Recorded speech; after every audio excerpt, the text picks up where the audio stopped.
recycling of automotive plastic waste is a big challenge and opportunity for the automotive industry at the same time.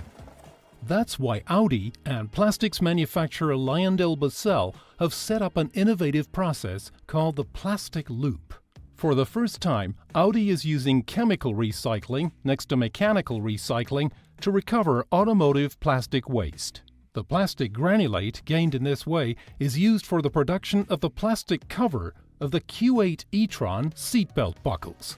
We want to use secondary material whenever it is technically possible, ecologically feasible, and of course environmentally friendly. Recycling is not that easy because, as you can imagine, if something is mixed up, it is not that easy to separate it again. Normally, these parts would have ended in the energetic waste stream, but Audi is researching ways of saving valuable primary material.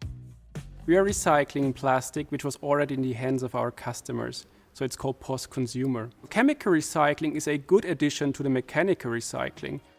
Together with its partner LyondellBasell, Audi is developing efficient recycling methods that have to meet the highest quality demands. The plastic waste from used Audi cars is recovered from repair shops, sorted and shredded into smaller pieces. Through a chemical recycling process, we are then creating a new, high-quality, long-lasting plastic material for automotive applications. Chemical recycling is a process where we heat the plastic and then a pyrolysis all will be created. And we can use it for the production of new polymer parts. So we can use it for high quality demanding parts like, for example, safety relevant parts, and in a very specific case for the Q8 e-tron seatbelt buckle. The PlasticLoop project is an integral part of Audi's circular economy strategy and a good example of sustainable cross-sector cooperation within the Audi supply chain.